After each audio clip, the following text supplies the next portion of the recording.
What up, family? It's your partner, Swift Dollarz, checking in with you to give you another news break live on Straight Shoota Podcast. Make sure you hit that subscribe button, smash up the lights, click that notification bell so you stay in the loop each and every time I drop one of these news breaks for you, all right? So it looks like it is 400 degrees for real in the know, and that's a fact because right now, Hot Boy Turk and Hot Boy Juvie are still going at it with a war of words. Now, we all know a couple months back, excuse me, Juvie was on Drink Champs. And for the most part, I got to keep it 100.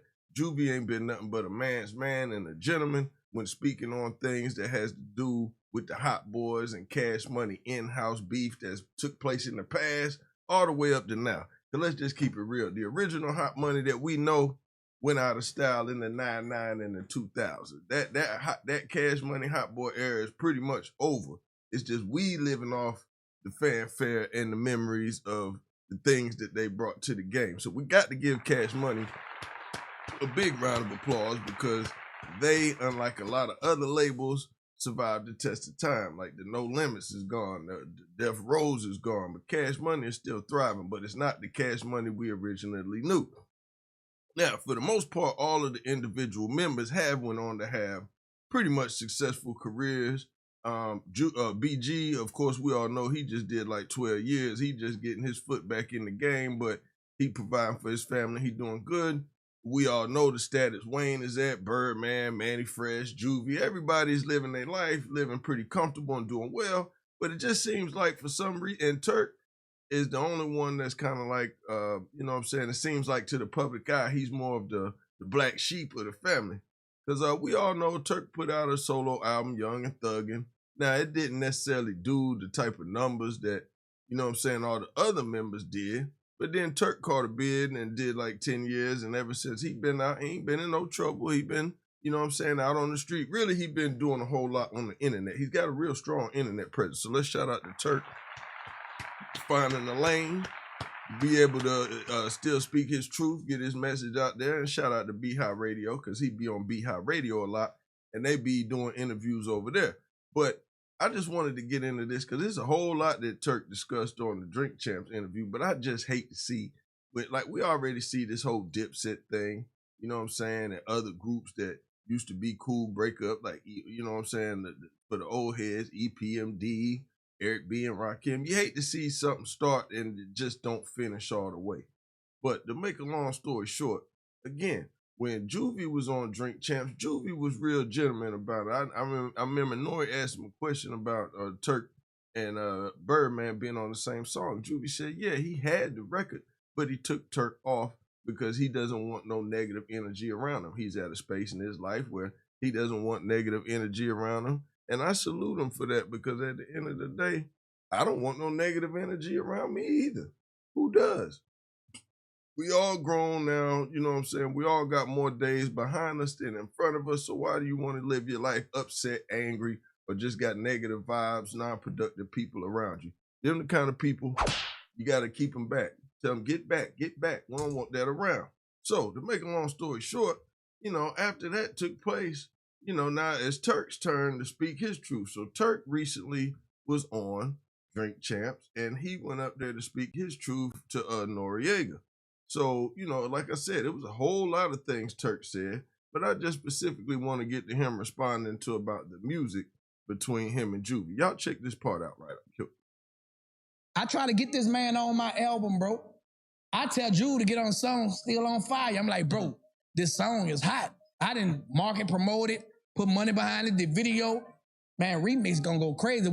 Man, that Juvie told me, it's something about that word still. Man, it just seemed like you just lost something or something. And Juvie try to make it like he do me a favor, bro. We do each other favors. I'm on 4 months songs on 400 degrees. Juvie been saying, bro, it's a group effort. Yeah, you try to make it look good, but you on stage performing all that by yourself. You got that deal because of the Hot Boys. And you take me off because you saying I'm negative. Juvie wouldn't have got that deal if it wasn't for the Hot Boys coming back together, bro. Mm-hmm. Alan Grumblack gave him the deal because Alan Grumblack told me about it. He was singing my shit and telling the fans, this is my favorite part. I wish that was here. Call me, I'm coming. You did that for a whole 5 years straight. He saying this shit every night. Yeah, man, I wish my little bro was here. And I ain't do nothing but show this love, bro. You feel me? And for that man to do me like that, bro, hurt more than anything. And I thought, man, that nigga was finally getting together. Till I asked that nigga to do a feature with me, and that nigga say, bro, I don't like that word still. Instead of just saying, bro, they get on another song. And to name your podcast Still 400? Tell me, y'all, I need to get off a podcast, and now you doing what the y'all telling me I need to stop? Man, that shit fake, man. Now, put it in the comments. Y'all tell me what y'all think about that.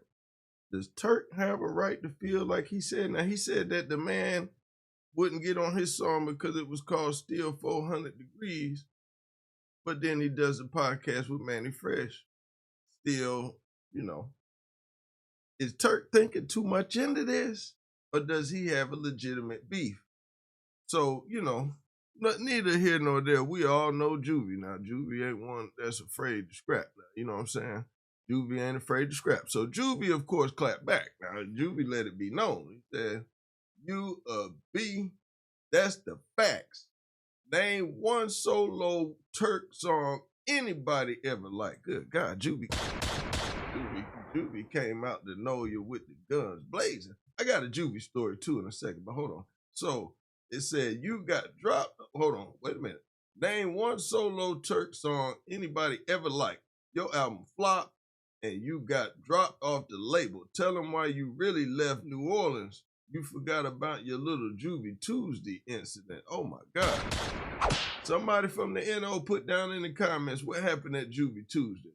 But your Juvie Tuesday incident in the bathroom, you a bum and you broke. Good God, Juvie. Oh my goodness. And you broke. That's why you're crying like a bee. We eating over here. Never bite the hand that feeds you. I fed you for 2 years. I guess the money ran out. Lord have mercy. Now, so see, I hate to see things like this, because nobody wins when the family feuds. We all know that. Of course we do. We all know that. But the sad thing about this whole scenario is it's about the legacy. See, he'll never be able to get in the same room with Birdman ever again in his life. Too many layers to peel to get that close to the Birdman. You see that he couldn't even get in the venue when they did verses or when they do events in the city. Like, it ain't no need for Turk to be there with the campaign that he's on. Like, I think at this point, just my personal opinion, but he got the right to do what he want to do. But it's like, it's to the point now where if you feel like you owe something, let the lawyers handle it. But like, you going on and on and on, ranting and raving, it kind of make you look weak, bro.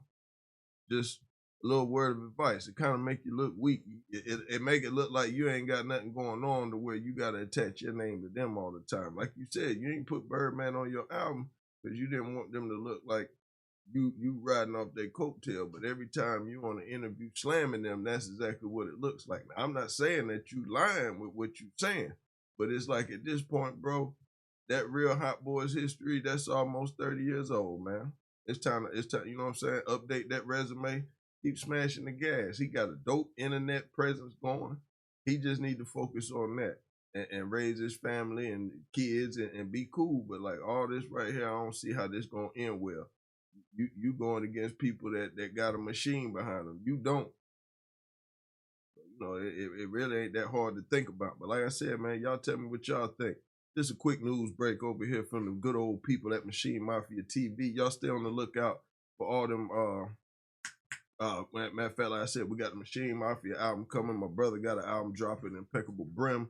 We got the ONs dropping. We just got a whole bunch of stuff coming out this year, man. So y'all keep it locked. All right, Straight Shooter Podcast, baby. Gone.